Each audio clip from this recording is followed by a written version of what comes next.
Nagising mo lang? Oo. Tara sa taas, kwentuhan tayo.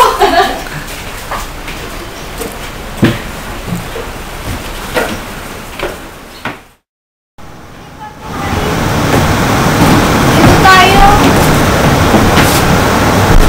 Mukha ka nagising mo lang, no? Ayos tayo.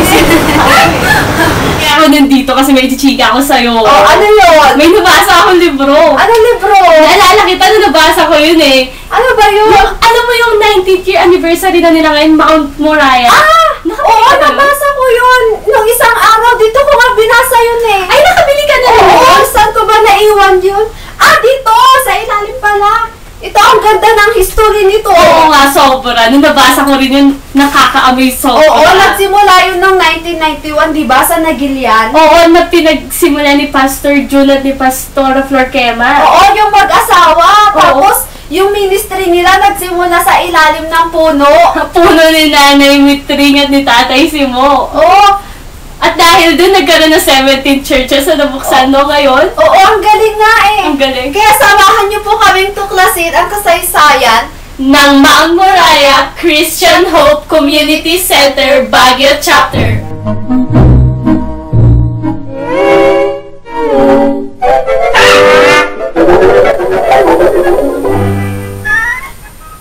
Panginoon, salamat sa araw na ito na ibinigay niyo sa amin. Salamat po sa inyong pagpapala at patuloy niyo po kaming pagpalain. Thank you for your love. Amen. Tawagin po natin si Pastor June ang ating tagapagsalita.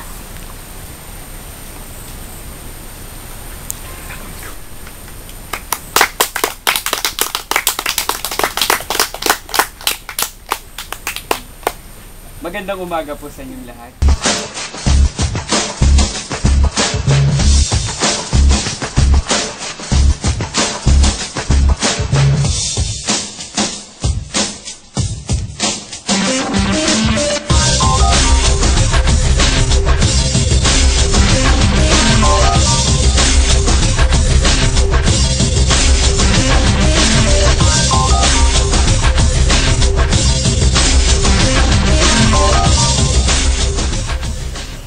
Maraming naging karanasan si Pastor June at Pastora Flor sa dako ng Nagilian.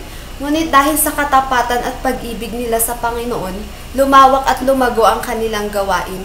Taong 1992 nang mabuksan ang ministeryo nila para sa Panginoon sa Ubog at Mangkaing. Ubog noong una, kasama ni Ninong Simon noon, yung patay ng ninong namin ngayon. Pinakilala niya noon si Pastor June. Hanggang unti-unti nagkaroon ng Bible study dito sa aming lugar. Si Pastor Mario ang unang na-save. Siya ang naunang na-save, nakakilala sa Panginoon. Hanggang unti-unti naman niya na akong naakay sa pamamagitan ni Pastor June. Nagsimula ang service dito sa bahay hanggang nagkaroon ng house church. Dahil kahit na maraming trials, problems na dumating, kahit ganon, napagtagumpayan din namin sa pamamagitan sa tulong ng Panginoong Diyos tsaka nila Pastor June. Pastora Flor, unti-unti kaming nabago, nakakilala sa Panginoon. Kaya nagpapasalamat din ako sa pamilya Kema, lalo na kay Pastor June. Talagang hindi niya kami pinabayaan. Lagi siyang support sa amin. Kahit kay Pastora Flor.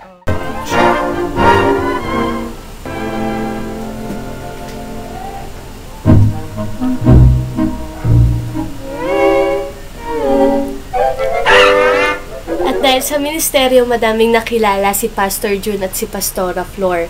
At isa doon si Pastor Mario na naging pastor hanggang sa kasalukuyan.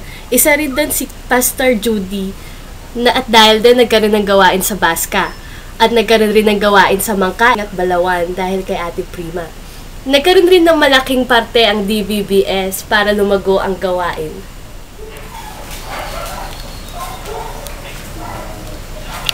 At dahil sa patuloy na paglawak at paglago ng gawain para sa Panginoon, nabuksan ang gawain sa syudad ng Baguio taong 1994 at ang unang paglilingkod ay naganap sa loob ng Shakey's Function Room.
Taong 1995, nagkaroon naman ng gawain sa dako ng San Juan dahil sa pagnanais ni Ate Jenny na maligtas ang kanyang pamilya at kasabay noon ang pagbubukas ng gawain sa dako ng Burgos.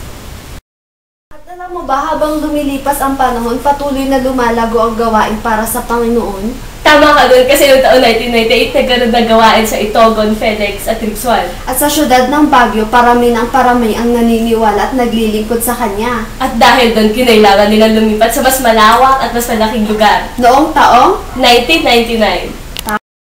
Taong 2000, patuloy na pinatatatag ng Panginoon ang pundasyon sa bawat lugar na Kanyang naitatag. Oo, tama ka doon. Ngunit noong taong 2001, nagkaroon ng matinding pagsubok ang iglesia sa dako ng Baguio. At yan ay nangtangayin lahat ng naipundar at instrumento sa iglesia. Tama ka doon. Hindi naging hadlang ang pagkawala ng instrumento sa loob ng iglesia. Kaya't ito'y nagpatuloy at lumago ng lumago hanggang sa taong 2002. Noong buwan ng Marso taong 2002, naganap ang pinakamalungkot na pangyayari sa kasaysayan ng iglesia. Oo, nung nabasa ko yun, naiyak talaga ako. Yun ay nung nagkaroon ng matinding karamdaman ang pinakapinuno ng simbahan, si Pastor June. Pero alam mo, dahil sa karamdaman yun, nagkaroon ng matinding pananampalataya ang buong pamilya ni Pastor June at ang buong iglesia. Alam mo, sabi ng doktor, 25% na lang ang pag-asa niya para mabuhay. At dahil sa panalangin, alam mo yung panalangin nila, bigyan pa siya muli ng buhay dahil hindi pa sila handa. Tapos, alam mo dahil sa panalangin mo, hinugon ng Panginoon ang kanilang kahilingan at muling nabuhay si Pastor June. Napakadakilaan ng Panginoon. Tingnan mo to, March 28 nung magkasakit si Pastor June. At March 28 nung sumunod na taon, nung siya ay kunin ng Panginoon. Ang buti talaga ng Panginoon, di ba? Kung anong hihilin mo, ibibigay niya talaga sa'yo. Oo, lalo na pagtaos talaga sa puso mo.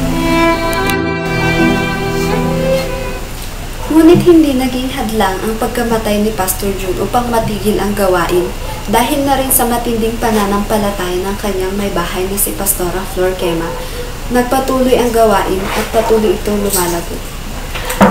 At alam mo ba, hanggang ngayon, nagpapatuloy pa rin at lumalago ang gawain sa dako ng Bakaking. Tama, at nabuksan ang gawain sa dako ng Sablan at Tublay. Super tama ka dyan. At alam mo ba, hanggang ngayon, talagang sobra ang paggalaw ng Panginoon sa dako ng Bakakeng at sa dako ng Nagilian. Destined for greatness with a passionate faith, moving in His power, clothed in garments of praise, strong in the Spirit, one holy nation, true to the calling of our great salvation. We are destined for greatness.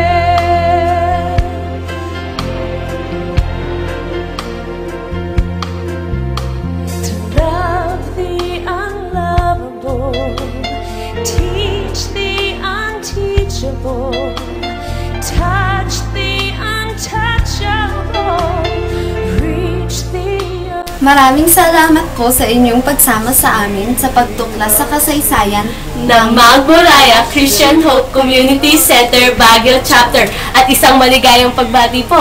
Happy 19th year anniversary! unbreakable.